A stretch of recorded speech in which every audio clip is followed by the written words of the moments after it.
evening and thanks for joining us tonight for 23 ABC News at 6. I'm Jessica Harrington. Tonight's top stories.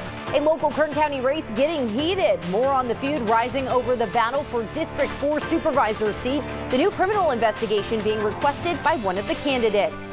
And the president continuing his trip in the West to look at the special event he attended today for a program that helps former inmates begin a new life. Allison? And our next storm system makes its way onshore late tomorrow evening. I'll let you know what that means for rain this weekend across Kern County when 23 ABC News at 6 starts right now.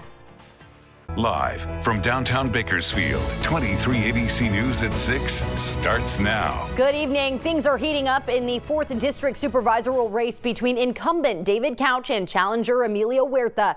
Today it was announced that Huerta is requesting a criminal investigation into Couch and 3 others, claiming they falsified documents when they said Huerta didn't live in the area where he's running. 23 ABC's Leslie Gooden joins us in studio with more. Leslie?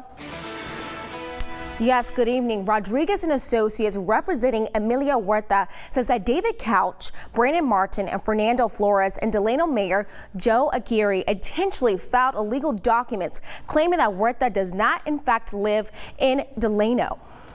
By law, all candidates running for board of supervisors must legally register in the district area they are seeking to represent.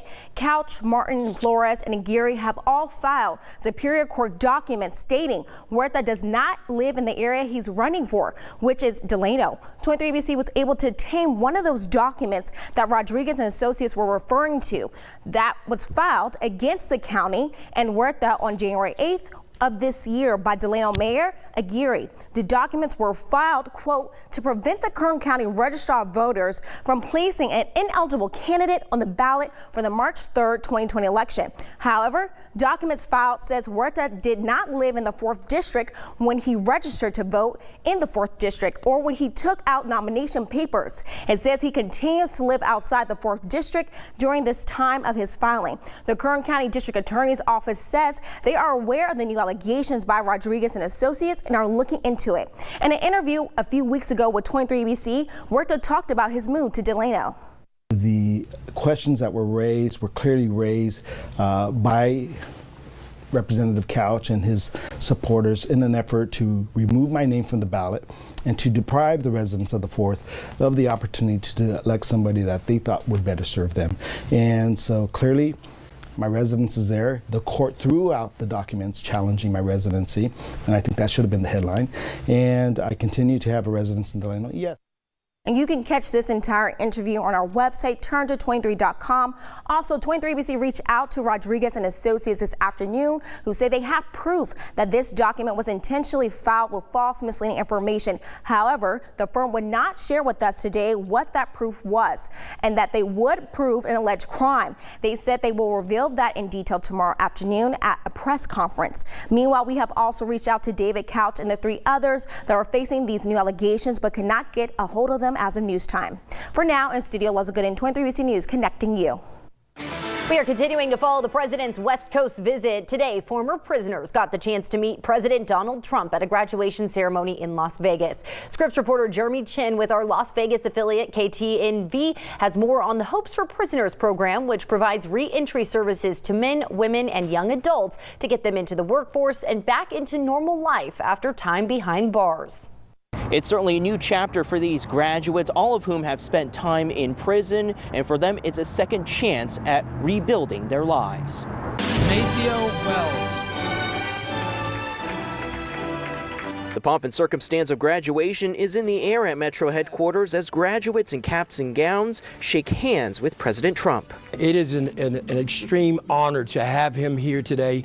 John Ponder is the CEO of Hope for Prisoners. His program helps former prisoners get a new lease on life through mentorship and employment opportunities. It's a program President Trump praised.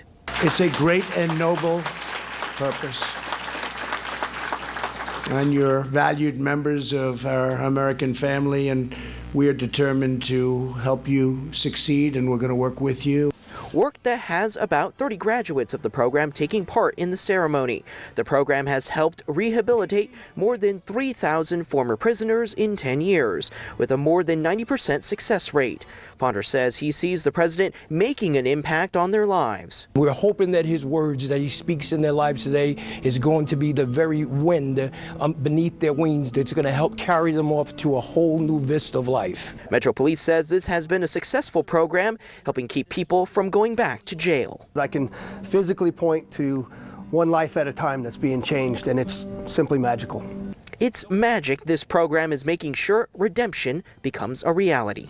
We are here to reaffirm that America is a nation that believes in redemption. Today's event was part of a push by President Trump for criminal justice reform. Jeremy Chen, 23 ABC, connecting you. New tonight, California Attorney General Javier Becerra, the California Natural Resources Agency, and the California Environmental Protection Agency has filed a lawsuit against the Trump administration. The suit is for failing to protect endangered fish species from federal water export operations. It comes just one day after the president ceremoniously signed new rules in Bakersfield, altering how federal authorities decide who gets water and how much in California. The lawsuit asserts that these new rules to direct water project operations lack safeguards for protected species and their habitat in the Sacramento and San Joaquin River watersheds, including the Bay Delta. It requests that the court declare the Trump administration's adoption of these rules unlawful. Today, the Delano Police Department announced they conducted an anti-gang operation this morning that led to the arrest of 12 people. According to the Delano Police Department, the operation was focused at reducing gang violence within the Delano and McFarland communities. Over 35 law enforcement officers participated, with over 80 locations being targeted. Among those agencies participating were the McFarland Police Department, Bakersfield Police Department, Kern County Probation Department, Arvin Police Department, Ridgecrest Police Department, and the Kern County Sheriff's Office. The targets of the operation were chosen because of their criminal history, prior gang membership, or their parole status. Those arrested included two 16-year-olds on probation violations and another 16-year-old wanted on a felony warrant. For a complete list of those arrested and facing charges, head to our website, turnto23.com. Here in Bakersfield, 2 people were arrested following a probation search by the Kern County Sheriff's Office. According to probation department officials, on Friday, February 14th, probation officers conducted a search near Bell Terrace Avenue and South P Street in South Bakersfield. During the search, officers located a stolen firearm, live ammunition, and a large amount of suspected methamphetamine and heroin. Ronald Mallory and Dorrell Wallace were arrested on violations of their probation and now face various drugs and weapons charges.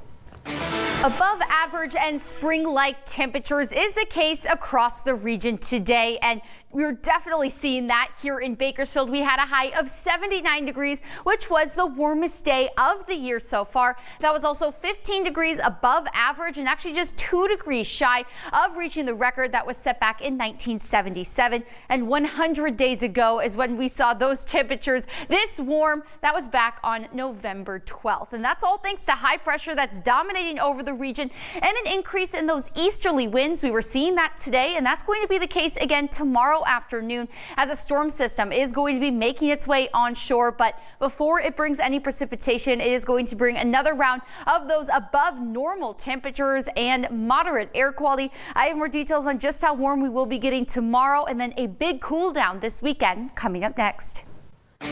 The worldwide coronavirus outbreak is causing a shortage of surgical masks and other personal protective equipment. ABC News got an exclusive look inside a 3M plant that has increased production to meet the growing demand. Here's ABC's chief medical correspondent, Dr. Jennifer Ashton, with the details. As the deadly coronavirus outbreak continues, the CDC is working with manufacturers to help get surgical masks and respirators to China, which has been hit hard by the virus. Worldwide, there are more than 76,000 confirmed cases. At least 2,100 patients have died. The director of the World Health Organization has written to numerous manufacturers of personal protective equipment seeking cooperation to ensure supplies for health workers. Many countries are taking steps to prepare themselves. We have shipped supplies of personal protective equipment to 21 countries and will ship to another 106 countries. ABC News was given exclusive access to this 3M plant in Aberdeen, South Dakota, which has increased production of its masks and respirators. We've used our overtime with our employees, but also added additional temporary folks, full-time folks to really help. 3M is a leading manufacturer of personal protective equipment here in the U.S. We're one of many facilities doing this. Many at the plant working around the clock. It's nice to know that Aberdeen is making these respirators and we're helping people in need. To be able to help protect people it's very unique to me because it makes me feel like I'm doing something. You know, it's very rewarding. The concern over shortages goes beyond China. The CDC is also working to ensure there are enough supplies here at home in the event of a widespread outbreak. Dr. Jennifer Ashton, ABC News, New York.